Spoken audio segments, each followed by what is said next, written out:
Hey guys, Coach Chamberlain here. Hey, we are super excited to bring you season 4 of the Coaching 101 podcast. Kenny and I we've really been excited about the growth, the 50,000 downloads and growing, and it's been really awesome. Tell you what, this season we want to bring you even more, right? We want more content, we want more guests. So what we're asking is that if you are a fan of the show, okay, if you like what Kenny's doing or what I'm doing out in the world for football, please shoot us a message. Let us know, okay? Let us know what you like, what you dislike. More than anything, if you want to be a guest, this is the season for you. Okay, we really want to bring some guests on and do a little more with the community. Uh, we've talked about all the good, all the bad, right? We've talked scheme, we've talked a bunch of team related stuff, coaching related stuff, how to organize everything. Now we want to reach out to you guys and see how you're doing it. You've heard us talk a bunch. You know how we're going to do things. We're excited to reach out and talk to you. So please shoot me an email, shoot Kenny an email. It's chamberlainfootballconsulting@gmail.com or fbcoachsimpson@gmail.com. Shoot us an email. Let us know you want to be on, okay? And I'll be reaching out to you just as soon as I can once I get those emails. Appreciate you guys. I hope you enjoy the show and season 4. Football made simple. Become great at your craft by finding ways to make it simple for those around you. This is the Coaching 101 podcast hosted by Find a Way Productions with your co-host, Daniel Chamberlain and Kenny Simpson.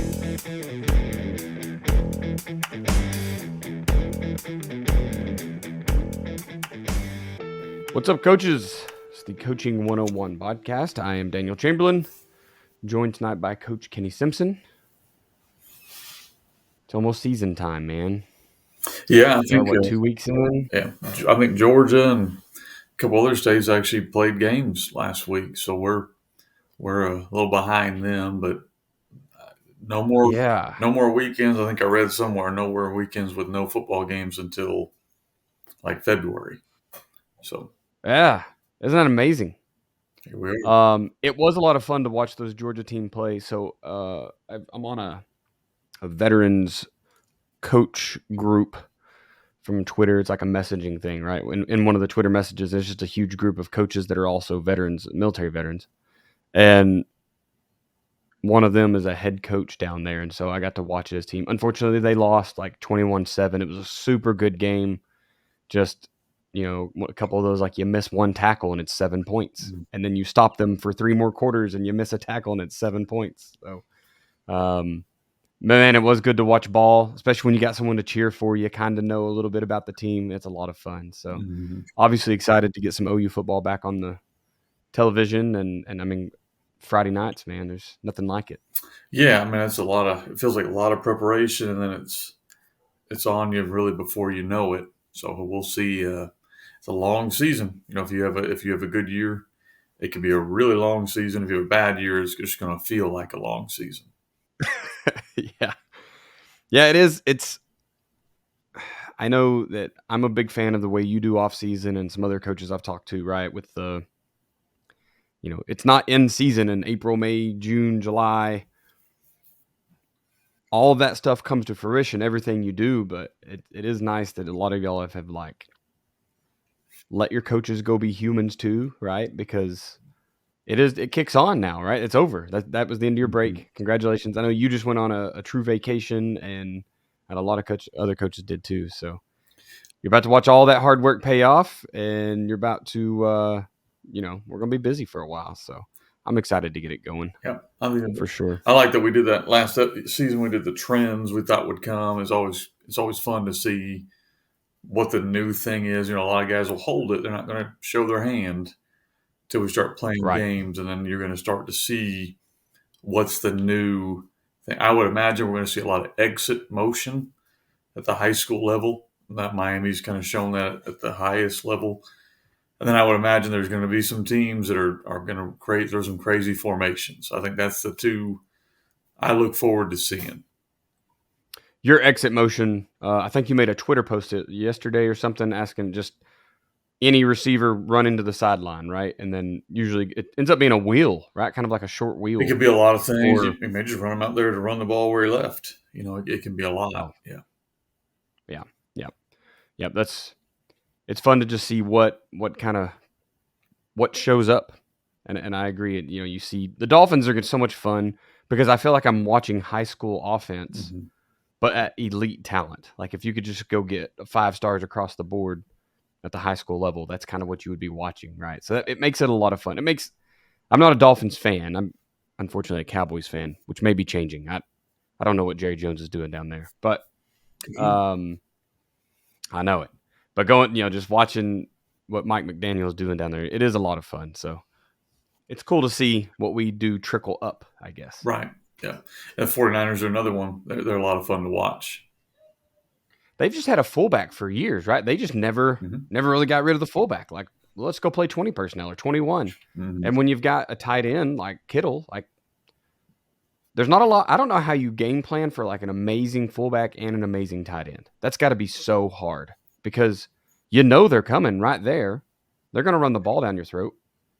But also those guys can go out and catch passes. Like that's just Yeah. it's insane. The play It action makes it stuff they unfair. do is really, really good. If you really study, the Chiefs do it too with a lot of the delay. Where like they're running boot, and then you have a shoot route that you kind of expect, and then the guy will delay, and it's almost like you have double flat routes, like double hots for him to throw it off to. That's hard to defend. That's what Mahomes threw backwards. He threw it behind his back. Behind his back. So that's that delay release. That's hard to cover. So you think he was watching like the rugby Olympic games and was like, oh, I can do that? Because don't they kind of throw it behind their back I think more? he just thought that was the best way to get it to him. I think he would do that in a normal game. I really do. Oh yeah. No, it's ridiculous. And I believe you. I completely agree that he is going to do that in a game in his career, like a live, a real game, like you said. But he's such a crazy athlete. Just looking back at people do this recruiting, and I know we didn't come here to talk about all this, but it's whatever. Icebreaker. You go out and get all these 5 stars or whatever your rating system is, and some people say stars don't matter, and some people are just committed to stars. But like, I don't think he was that high coming out of college, was he? No, and then they said he couldn't Or go out to of the high school? NFL because he was too undisciplined, and he had a lot of those things. And I think he's a phenomenal talent, but he's a good testament of when a great talent meets a great coach with Andy Reid, you see success. And then how many guys have wasted their careers with the Giants or the Bears or name those teams that I don't know if they're Mahomes, but phenomenal talents that the coach wasn't willing to change what he was doing to match those guys. Yep, absolutely. Well, we'll use that to segue because that's kind of what we're talking about tonight.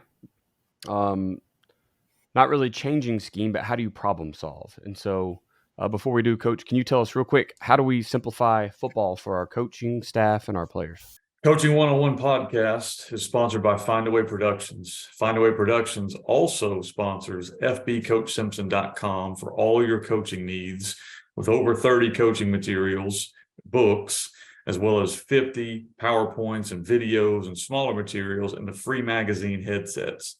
Findaway Productions also sponsors offensivecoordinatoracademy.com, all things offense, and defensivecoordinatoracademy.com, all things defense. What's up, coaches? I want to talk to you for just a few moments about your program. The longer I'm in this profession, the more I understand that efficiency is truly the name of the game. We're talking offense, defense, doesn't matter, right? Eventually, you're going to come down to checking out your efficiency. So I have to ask you, are you doing everything in your program the most efficient way, right? Are you fundraising the most efficient way? Are you representing your players and your program to the public in the best way? Are you planning to build the facilities the most efficient way? If you answered no to any of those, or really even if you answered yes to all of them, and you haven't contacted Mark Bridges at Ace Sports, you're missing a key step. So look, Mark and his team, they are the go-to group for video board and scoreboard installations for your school. They're not just football either. Mark can help you mock up your newest video board for that new stadium, or maybe even your old stadium, right? That's where Mark and the guys come in. And we're not just buying a flashy thing, right?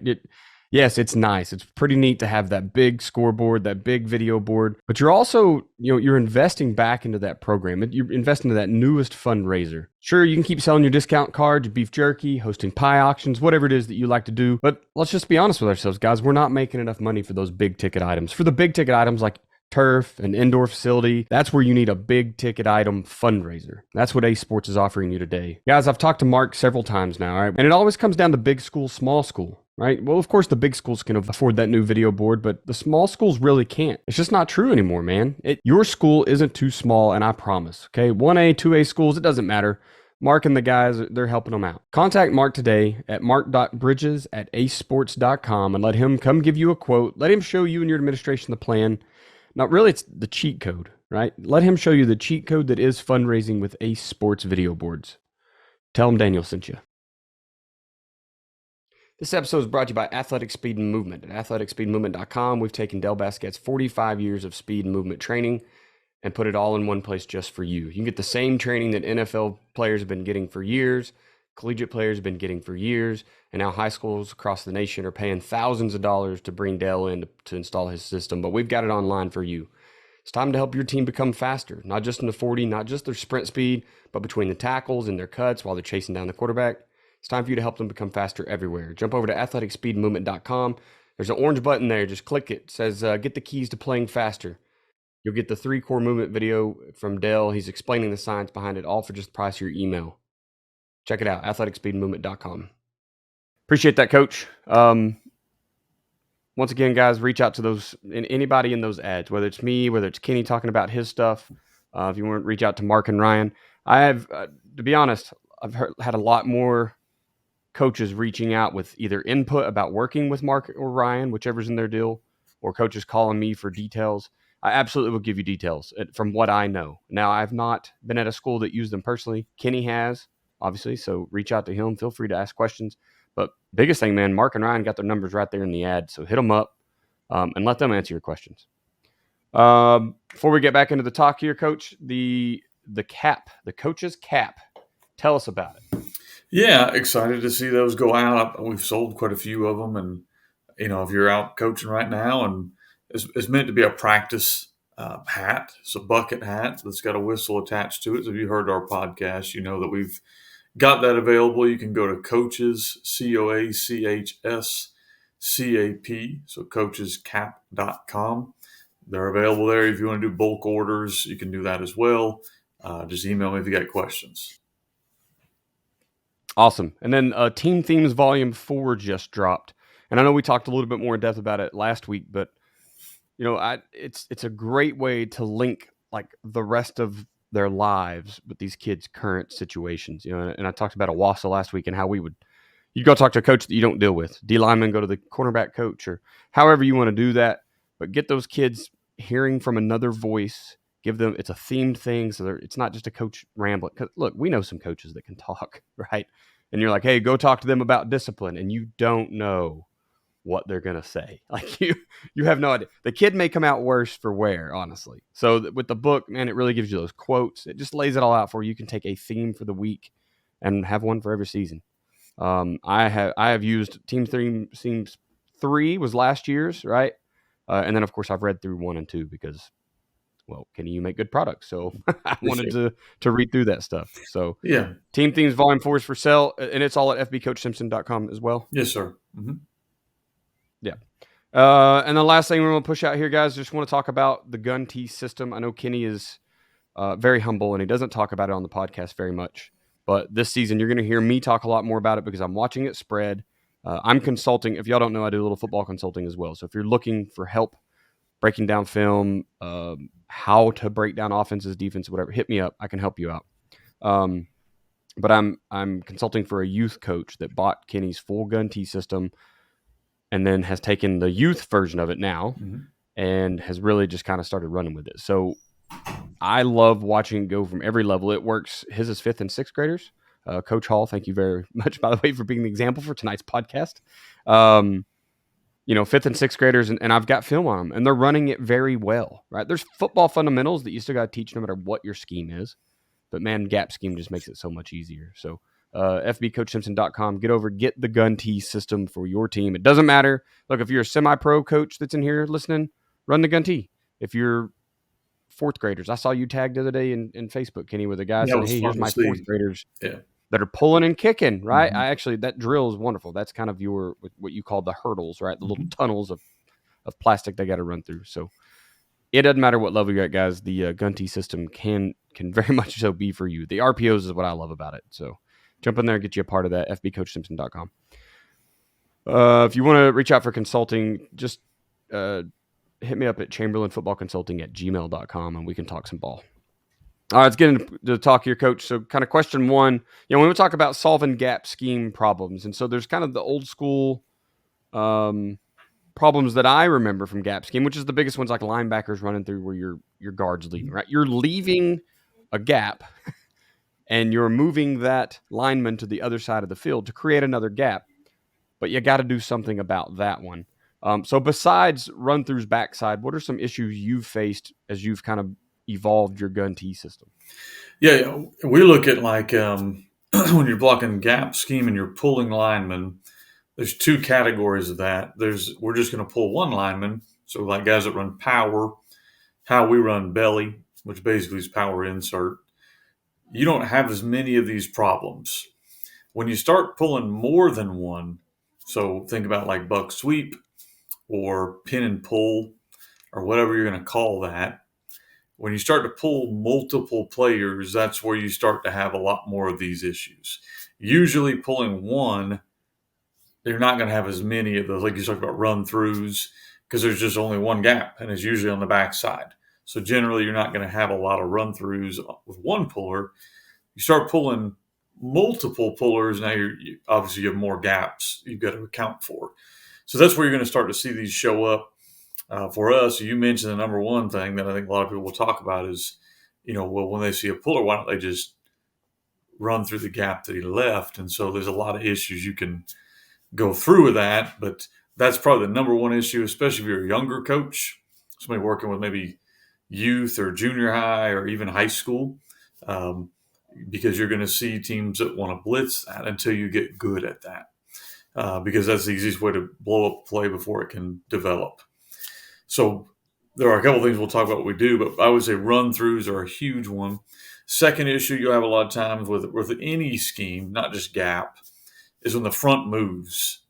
The front moves a little bit, zone scheme, where theoretically we're just stepping to the right or stepping to the left. Gap scheme should be rule-based. So if you've done a good job with your gap scheme, that shouldn't be an issue, but you are coaching kids. So that can become an issue of, well, the gap move, we're going to pull through C gap, but now we need to pull through B gap because that's where the hole opened up.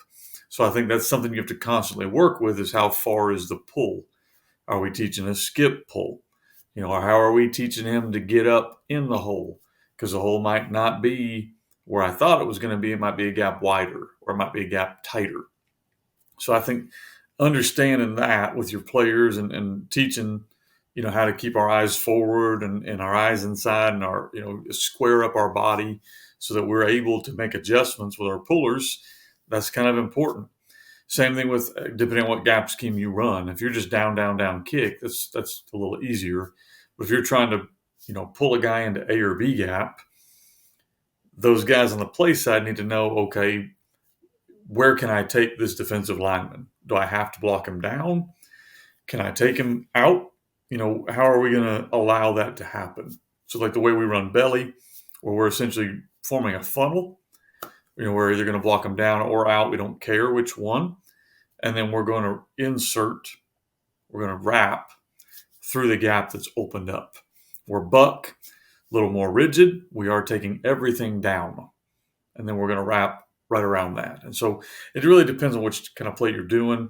I think it's important how you're going to coach up your pullers. Like, how are we going to initiate contact with a linebacker? Because remember, that guy's not going to stand still. He's either going to trigger and meet you in the hole right now, or he's going to scrape over the top. And how do we want to handle that? If I'm pulling through, am I going to be essentially assigned to a certain player I'm supposed to wrap and lead block on? Or do I have the first thing that shows up, or am I looking for the first thing inside? All of that stuff needs to kind of be addressed. And until I know what offense you're running, I can't say what's wrong or right, but it needs to be kind of thought through so that when I get these different looks on defense and I get these players that are playing the run game differently, I have multiple options I can use. The final thing I put on here, Daniel, was you got to figure out, like, if you're running power, you want vertical displacement, which basically means we want to knock guys off of the ball forward. Like we want to get movement, vertical movement. Some run plays don't require that. Like pin and pull, you don't really need vertical movement. You just need to pin them inside to get guys around. So we call that horizontal movement. Like I'm not trying to displace you or knock you backwards. I'm trying to seal you to get you sealed inside, or if we're running inside, it might be to seal you out and we can run underneath you. I think it's important on your offense to figure out which of those two you're trying to accomplish. For us, we are much more into horizontal movement or sealing guys and forcing guys out than we are into getting vertical, pushing guys upfield. We don't run Right. power, so I think that play you have to move them upfield. But I think the plays that we're running, more pin and pull type runs, we don't care about that. And so I think your linemen need to know that so they understand, and it's something we use with our linemen all the time, they understand how to lose. Like if I'm going against a guy who's bigger and stronger and maybe better, what are my non-negotiables? Do I have to seal him down? Can I push him out? What am I allowed to do so that I can accomplish what you as a coach want me to accomplish and be, possible, like be realistic. And so I think Right. that's the kind of stuff you got to think about as you're designing these gap scheme runs. Yep. You know, when we even talk about who to block, that works on both levels, right? And I learned it from you, the whole gap down backer and kind of rules based blocking in gap scheme, and I actually just moved it right into zone, and we kind of use it all over the place, right? Build a rule, make it where it fits a whole bunch of situations, and then use that rule. It's very simple. But when it comes down to who to block, a lot of times we think that's pretty simple for our down blockers because it's gap down backer, right? Until that guy slants way away. Now he's trying to cross the face of that guard who's also pulling, and those things can get kind of tricky, right? But man, we see it a lot with the pullers. The kick out guy sometimes can even get confused. He's running down, but you have to tell him things like don't pass color or whatever. He's got to hit the opponent, but he's really trying to go down there and kick that defensive end. So it just a lot of things can add, can build into that. Who am I supposed to block on any given play? So that's kind of what I love about gap scheme. Is it generally pretty easy. It's black and white, where the blocks happen. But every once in a while, those problems still occur. Part two here. Why do you think these kind of problems are so common or so prevalent in this gap scheme stuff? Well, man, there's a lot of reasons. Teams are going to try to do whatever they can to disrupt you. And so I think I would be hesitant to blitz a zone team because you might be blitzing right into a blocker. But if you're running gap scheme where you're pulling guys and you're creating gaps, is what you're trying to do, then there's opportunity there for a defense to obviously fit that gap. So that creates issues. You talk about like with people shooting gaps. So you may have, if you're going to pull your guard often, you may have a team that keys that guard. We teach defensive keys like I'm sure everyone else does. So they may say, all right, if this guard pulls this direction, here's where we want you to go. And that could be either blitzing through where he left, or it could be trying to stunt the gap we're trying to create. So there's a lot of different things you're seeing there. I would imagine, on a zone scheme, it's a little bit tougher to read your keys because zone could be boot, zone could be pass protection, zone could be a lot of things. You have to fit it a little bit slower because it hits a little bit slower. Right. Gap hits quicker, but it's also easier to diagnose. Like, here's a puller, here it comes. Power is a lot easier to diagnose than zone. It doesn't mean one's better than the other. It just means it's going to hit quicker. So on a defense, I've got to fit quicker, which can create issues, run-throughs you already kind of mentioned, Daniel. It could create blowing up the lead blocker in the hole because I'm seeing it coming and I'm triggering now. So those are different things you've got to kind of be aware of because people are going to read your run quicker than they would zone, which is also side benefit why I think the RPOs work so much better with gap scheme because people have to fit it quicker. And when they fit it quicker, now you have windows to throw the ball in the RPO game. Where zone, you Right. don't have to fit it as quick, so I think is not as effective running RPOs off of that. Second thing you look at is like the splits or the speed of your linemen. A lot of times gap scheme teams will have different splits for where they're running, and they might cheat the backside for where they're not running. So you need to kind of be aware, like, are we giving away what we're doing by alignment? So sometimes you can pick up on things where like a guard will sit back because he's pulling, and the other side of the line is hugging the ball because that's where it's coming. So you may have some pre-snap tells you need to kind of be aware of. Also, the speed of your linemen. Like your linemen may be slower players. So if you're asking them to pull from one side of the ball to the other, you might want to consider shrinking your splits. And that way, that might help.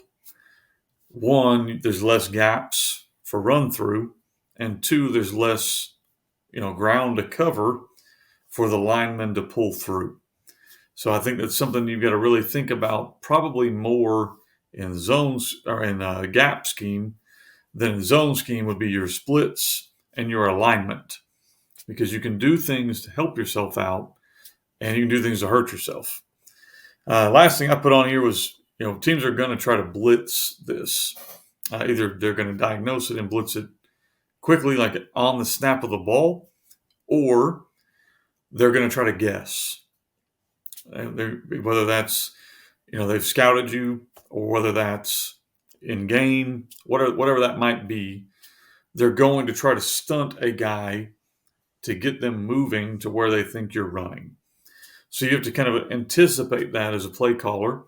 And there's a couple things you can do to help that. I think that's our last question. But that's something you have to just anticipate is whatever run scheme I'm going to run, especially if it's gap scheme, I'm going to see probably more aggression from the defense because it's a more aggressive running style. Like we're coming at you downhill now, as opposed to zone where that ball may cut all the way on the backside. So you don't really want to blitz that. And so I think you just have to understand that the style of offense, gap scheme, is going to lead to more aggressive, more blitzing styles of defense. Yep. You kind of brought up a problem there that I didn't even think about earlier, and that's the fact that if someone can get in the backfield and blow up a single blocker, if they can get that lead blocker, a lot of times your gap scheme plays can fall apart, right? That's big time. And I want to talk about kind of why I think it's so common. And so for defensive ends, really all defensive line, but primary defensive ends, we kind of teach two things.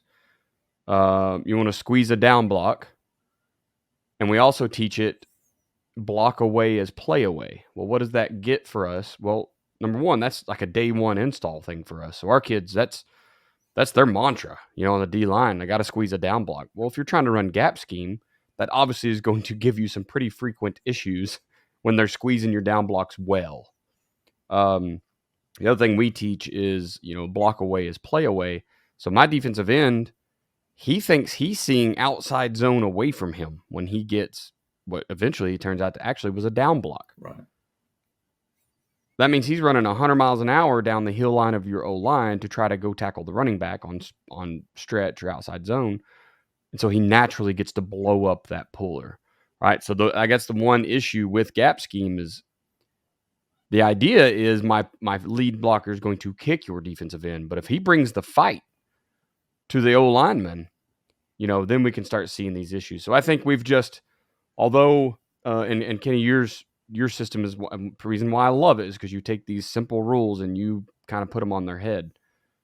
But people who aren't into the RPO world that are just bound and determined to run power, counter, buck, things like that, but they don't have an answer if it starts getting blown up. you've given them a very simple read on the front, and is, do I have a down block or at least a block away? Because I've got a couple people that are key in that and trying to get to that, whether they just think it's power because we've scouted you, or if you're a team that runs both zone blocking and gap. Like I said, that defensive end's 100 mile an hour down the hill line. So I think that's why that's so common, seeing those in games. Kids that, O linemen aren't all built for pulling. Some of them just need to be that strong side guard. Hey, man, I just need you to get a down block and keep on trucking, to where some are a little quicker. Not all of us change our scheme to fit our personnel like that. And so we try to force that strong side guard to play like a quick side. I'm going to try to make both sides pull equally, and he just doesn't have the engine to get there in time. So last question of the night here. How do you solve these problems? So we've kind of listed out a whole bunch of things. So now I kind of want to just let you, the master of it all, kind of go to work and just tell us, how are you solving those things? Well, there's a lot of things you can do to try to solve it. I think you hit the nail on the head with a few of these things. You've got to give some kind of false key. So, if we're always going to pull the guard to the right and we run the ball to the right 100% of the time, if I'm calling the defense, well, I'm just going to send everybody I've got right there to stop your play. So you've got to have backside plays. And the high school level, at times, those are RPOs. And obviously, as you get to the upper levels, you're seeing those more and more to slow things down. The junior high level or the youth level, it might just be a simple reverse. We're going to pull the guard to the right, but we're going to run some kind of reverse or something coming back this other direction, so they can't just key on my lineman. So I think you're going to have some kind of release for when everybody is flying to where you're pulling. Second thing, as far as specifically to handling run-throughs and all of that, I think you're going to be willing to manipulate your splits on your line. So if you're going to run a lot of gap scheme, especially if you're going to run a lot of pin and pull, we want to get our linemen as deep as legally possible. And that can change from week to week, depending on the official that you get. Essentially, we start with our helmet on the center's hip. Like, that's what the rule book says is legal. We're going to back our guys up that much to allow us to not have as many run-throughs. Because if I'm hugging the line of scrimmage and somebody pulls, I've got to get there immediately to close that gap. But if I have some depth and a puller happens, now I've got almost a full yard to get that down block or to get a hinge block or whatever I'm trying to get done. I've gained myself a little bit of time to seal the gap that we just opened up by pulling somebody. So that we call those vertical splits, like how much we're hugging the line of scrimmage with our linemen. If you're going to get into that world, there's a couple cautions I would give you. One, make sure that you're equal across the board. Like, you don't want your guards or the puller back and the other side up, because that's going to become pretty obvious what you're doing pretty quickly. And two, you really have to work that. Like, that's something that's not natural for linemen. They want to hug the line of scrimmage. That's just kind of what they want to do. So you really have to work with them to make sure they're all equal. The second type of split we call a horizontal split. That's how far it is between your center and your guard, or your guard and your tackle, or your tackle and your tight end.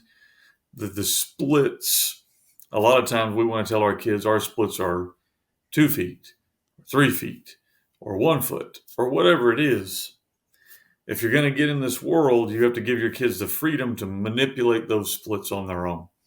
So if we're getting problems of run-throughs, they need to know before I even get to them, squeeze our splits, like make our splits more narrow. If we're trying to run the ball in the A or B gap and I'm not getting any hole, like there's no gap, we would want to widen our splits. And we want our kids to know that, so they have these abilities to problem solve what's happening. Are we getting blown up from here? Here's our answer. We're getting blown up from here. Here's our answer. We call those horizontal splits. So those are another way we would effectively stop a lot of run-throughs. We're running buck now. We will actually down block on a 1 technique with our tackle. We'll squeeze our splits and back them up so much that we can get that block. Our center will block back on a 3 technique. And so we're getting these underfronts, and that's kind of how we're handling it, because our splits are taking over the problem of what we had before. So I think you can manipulate a lot of things by the depth of your splits and the size of your splits. If that doesn't work, then you need a word that would kill. Especially if you're pulling more than one guy, honestly, I think you should be able to pull one guy against any front you might get. But you probably don't always want to pull 2 guys if you get certain looks. So you need words that would kill the pull. That would tell a guy, hey, you're supposed to pull on this, but you're looking up and you're seeing a blitz coming. So what is your word for you not to pull? And you need to have that word built into your offense. If you're going to get into this pin and pull, or whatever it's going to be for you, what is your word and how are you going to handle it when they walk up 7 guys on the line of scrimmage? What's your word to keep that guy home? And you need to have that built into your offense, especially if you're coaching at a lower level or you're coaching in an area that's all teams do is blitz. Then that becomes way more important for you than, if you're coaching at like a high school level where your teams are trying to fit you and they're not just blitzing, then you probably won't use that. We don't use that word very often, but I'd say probably 7, 8 times a year, we'll need to have that word that tells our linemen don't pull, and now we can handle the blitz and get where we want to get. And so those are the things I would say. Again, I can only speak for my offense. I do think these would apply for really any offense where you're pulling people. Absolutely. Those are great great answers. And you kind of the problem I was talking about with just like people getting, blowing up your lead blocker. You talked about it already, counters. Actually, I talked to a coach, I don't know, maybe 2 years ago that was complaining because his basically like an outside toss play or something. He kept getting ran down by the backside inside linebacker. But he was running it like buck sweep, but tossing it. And he found out that backside linebacker was reading his guard, and then he kind of just find the lane and go make the tackle. So he actually he pulled his guards opposite directions. Mm-hmm. So the lead one would come because we needed him to go front side to make a block. We didn't really need the back one. He was extra. So we just sent him the other way, like remove a linebacker by a bad pull. So you can think outside the box whenever it comes to using the defense's rules against them. Mm-hmm. Right? We already talked about squeezing down blocks. We talked about, block away is play away. Those are ingrained in my defensive ends' heads. So if you can take that and use it against them, right, hey, more power to you, right? Once again, I don't have to outcoach a coach. I got to outcoach a 16-year-old, right, who just had a fight with his girlfriend because of Snapchat or whatever. He's going to do that base rule, and you can make him wrong. I just think that there's so many ways in gap scheme, especially, you can start changing. The smart splits is one of my favorite things I think I took out of all of your clinics, because I'm big time on letting players make decisions, right? I'm going to give you 2 options or 3 options, and you get to use it based on what you see, because we can't go out and run the perfect play every time. I don't have this perfect play call because I don't know what the defense is going to run. So if something like smart split, something like, these calls to kill just like defense would kill a blitz, why can't I kill a pull? Why can't I kill a fake? Why can't I kill a route? Right? There's all these things that we on offense have to be able to do to answer those questions when they show up and we didn't know they were even going to be on the test, right? So I think that's great. Coach, we got through this way faster than I thought we would, honestly. So I'm going to ask you one last question here before we get into the lesson for what not to do as a coach. Okay. But during your clinics, and if I'm giving away too much, I'm sorry. But you talk about to answer problems backside, use RPOs. Front side, you use tags, and problems with DBs, you solve it with touchdowns. Can you kind of just briefly go over what do you mean when you use that phrase? Because I love it too, and I've told it to many coaches, and they love it. But I'm not perfect at it. I don't get to run with you all the time. Well, I mean, no one's perfect at it, but the theory, everybody looks good with theory. You know how that goes. is we're going to solve backside issues. You mentioned RPOs or pulls or reverses or whatever. We're going to solve those issues by taking advantage of that player leaving, which we usually do in the RPO game, like pull it and throw it where he left, or pull it and run it where he left, or we've got different little wrinkles where we can run the ball back to where they were. So we're going to attack back that way in the RPO game and the pull read game, or some kind of counter, reverse, you name it, something on the backside. Play side issues, like a guy that you should be blocking because the numbers are correct. So we run a tight end wing.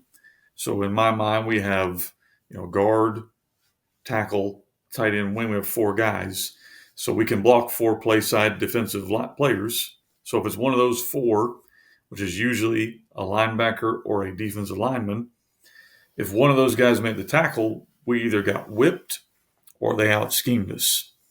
So we're going to have to make solutions there, either formationally. We got to formation the problem away, give us a better angle. We got to tag it, or we may leave a guy instead of trying to down block this guy with our wing and we're having a hard time. We might just kick him and run underneath him. So that's a way we could tag. We might double team a guy, like have him doing double team because this guy's really good. But we're going to have to do something schematically on the play side. If a guy we can't account for makes a tackle, so specifically that's usually DBs.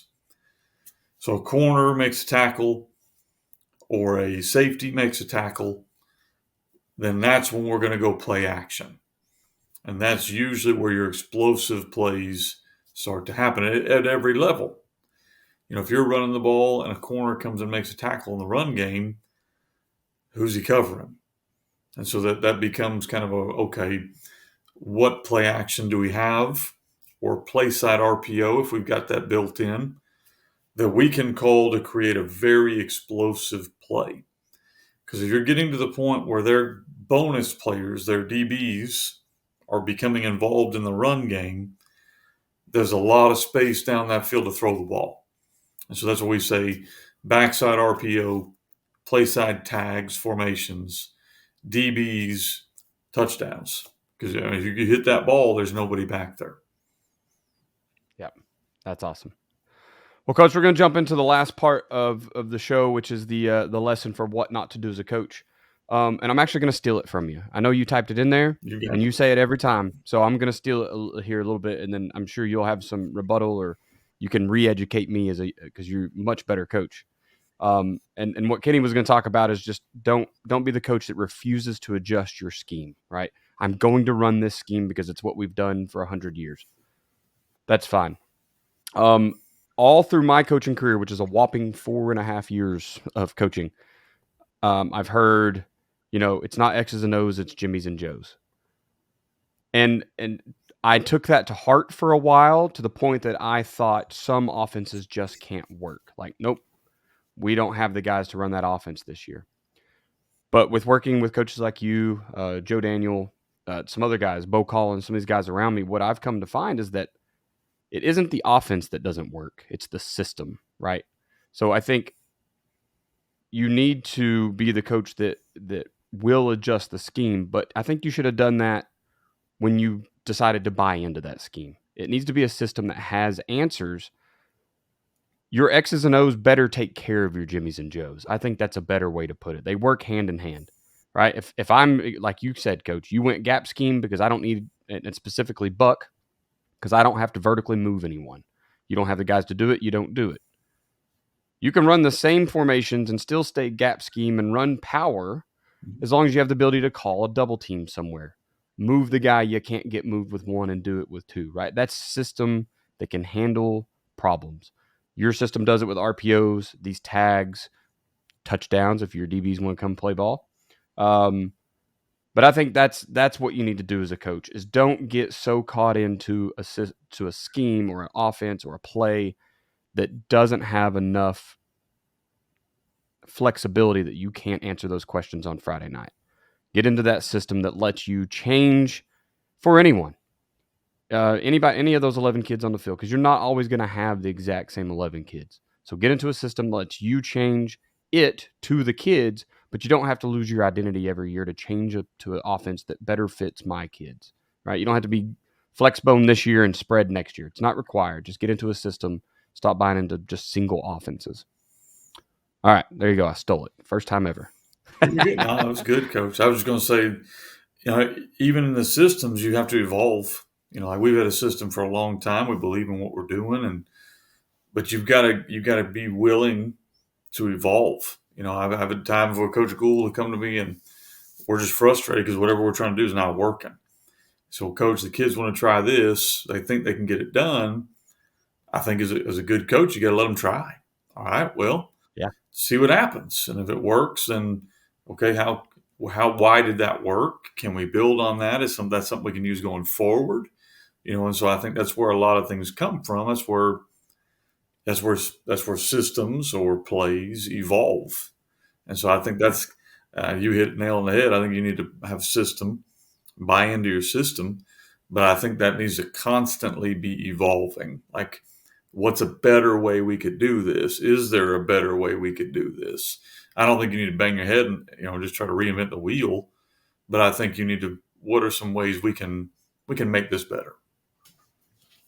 I want to quickly point out how ironic it is, because it happened to us too at Stillwell, that we have had podcasts, bought into all these things online, listened to other coaches. We go to multiple clinics a year. Most all of us coaches played football, not all, but most of us played some form of football. We have years and years and years and years at this. And then your quarterback waves off your play call on Friday night and goes out and does something super successful with no experience, because he's just seeing that space, right? And he knows with the system you've given him how I can get to that space. So I think it's fun. You're talking about players want to try this thing. We have literally been waved off in a game. The quarterback says, I don't care what you're calling. And he goes to the huddle and he goes out and gets 18 yards on some not ridiculous. It's just something we couldn't see, just some play call, right? So I think it's very ironic that these kids with little to no experience can go out and out coach a coach with, whatever he's got hanging on the wall. All right, man. Let's close her down and get out of here. First of all, once again, guys, I would tell you the sponsors. Ace Sports we've hit the time of year that if you make contact now, you're really just getting planning for next year. You're planting those roots for next year, right? Laying that foundation. It's probably the best time of the year to do it because everyone else is going to wait. But if you make contact now, you can get your school board on they can get on board. Talk to your AD. This is a great time to have them come and be like, hey, what are we doing at the stadium right now this year throughout all these, most of us have 5 home games, that is celebrating the kids on any given successful play, a touchdown. Where can I put the mom of the week up here? Where can I get the teacher of the month? I can't celebrate those things. How are we doing that? Ace Sports is your answer. So get Mark in now. Let him start working over your admin. And if your admin listening, we're not plotting against you. We're plotting with you, for you, okay? Get them in and let them kind of sell that Ace Sports video board now. Quickly, Coach, you Team Themes Volume 4, the one we forgot, Special Teams Workbook. That's right. Once again, so that's a new book that's for sale at fbcoachsimpson.com. It is not the how-to manual on special teams, guys. It is not something for you to buy that's going to teach you special teams. There's plenty of those out there. Okay, go grab one of those too. But Kenny has got a place for you to take what what you're trying to do, and get it all organized and in one place by situations, whatever it is. Get it all written out. It allows you to organize yourself for special teams play. He's got the offensive, the defensive, the quarterback workbook. I still have it over here. I've not touched it because I thought I was going to be a quarterback coach. But you know how that works? You find out, and then you're YouTubing warm-up drills, and then you're on the field trying to pretend that you knew what those everyday drills were a week ago. So maybe I should have used the workbook ahead of time. And then coachescap.com. Is that right? Yes, sir. Yes, sir. Coachescap.com. Awesome. All right, man. Social media, you can find me at Coach Chambo OK on Twitter /X. I think it's the same on Instagram. I almost don't post anything there. That used to be my farm Instagram for our little homestead, and then I got lazy with it. Football became more important than, I guess, my goats. I don't know. You can email me at chamberlainfootballconsulting@gmail.com. I have a chamberlainfootballconsulting.com website. It's still a work in progress. It is there. You can go kind of see some of the stuff I'm dabbling in. And then the big one for me right now is get over to Patreon and sign up for my Patreon, Chamberlain Football Consulting. I think it's patreon.com/Chamberlain Football Consulting. And there's tiers there now. I'm adding tiers this week, so there'll be some new stuff. There's like a $5, a $10, and they're just small consulting. Jump in for a YouTube video. I mean, a Zoom video, right? Just come talk ball. That's really what they're there for. You're helping support a young coach who's trying to go all in. So if you're out to just spend $5 a month, what's the old adage? Like, just leave a monster on the shelf tomorrow when you go get your local energy drinks. Give it to Coach Chambo. Kenny, where can we find you at? All things FB Coach Simpson. So we've mentioned fbcoachsimpson.com. You can also read a lot of Daniel's articles. I actually sent one out. Emailed one of your headsets articles out this week. So headsets is over there. Headsets magazine. It's all at fbcoachsimpson.com, all free. You go there and read whatever you want to. There's 4 different years worth of magazines, also a bunch of other stuff. FB Coach Simpson at Twitter, and then fbcoachsimpson@gmail.com is my email. Perfect. I want to thank you guys for being listeners to the Coaching 101 podcast. We'll help you join us next week as we continue to make the complex more simple. Please consider subscribing to the show so you always know when the new episodes are out. We enjoy the subscriptions. I know that not everyone understands how podcasts work, but essentially the more views we get and the more subscriptions, the more downloads, the easier it is for us to go out and say, hey, person with football thing, give us some money to run that ad. So it really just clicking subscribe, whether you're watching this on YouTube, whether you're listening to us on the radio, just subscribing. 1, we want to give you more good info, and 2, it helps us just get bigger and better. We'll leave you with this. It's hard to beat someone who never gives up. No matter the situation, find a way.